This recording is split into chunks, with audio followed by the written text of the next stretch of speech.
All right, so I'm gonna go ahead and play this all the way through, and then we're gonna get into it. So let's go.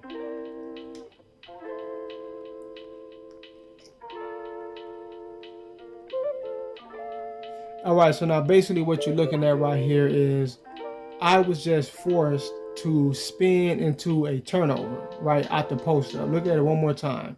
This is the game. They're basically taking control over my man in the post right now. Right, so when you see him do this spin right here, that's not me doing that.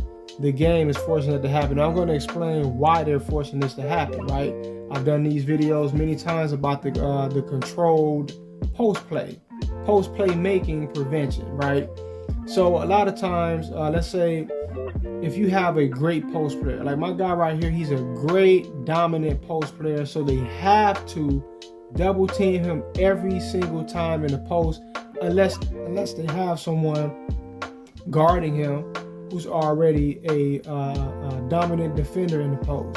So someone like this right here guarding me, I'm going to get buckets on him all day. So what I do when I go in the post is I wait for the double team so I can get the easy pass, because if they're going to call a double team, they have to leave someone wide open, typically at the three-point line.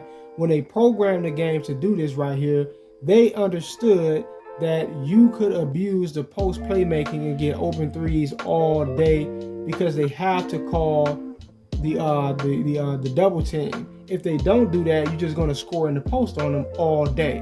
So either way, it's like, pick your poison. So what they've done to counteract your ability to post play make all day and just dominate computer with the three-point line, passing out the post, what they've done to sort of dwarf or to nullify your ability to do that is they resorted to a lot of little sneaky counteractions like this right here.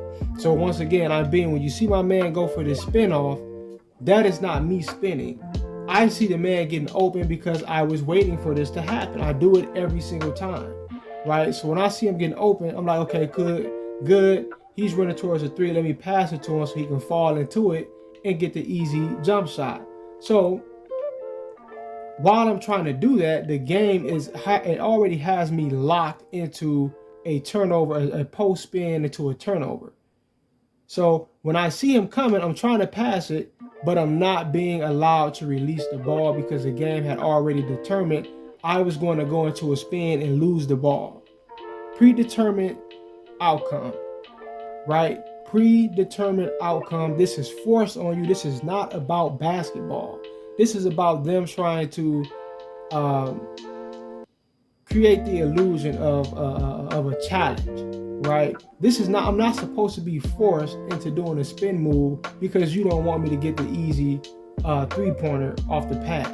That is not basketball. That's not what that is about. That's a gimmick. That's a narrative, right? That's being imposed on the player, being imposed on the user, right? Where you have these easy opportunities to score, but since the algorithm is saying, oh no, we don't want that to just continuously happen like that, just make him lose the ball arbitrarily. That's not fair for the user, right? Because you're not being rewarded based upon your gameplay and your ability to make cognitive decisions on the court, right? You're being punished for it. You're being punished for high IQ gameplay. You're being punished for it. So a lot of times you get forced into situations like this right here where you have to turn the ball over.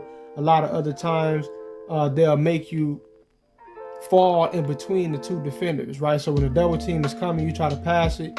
Your man does this thing where he launches in between the two defenders and dribbles and almost loses the ball. Sometimes maybe even lose it. It just depends on, whatever response they're going to trigger in the algorithm to force you to not be able to pass the ball immediately.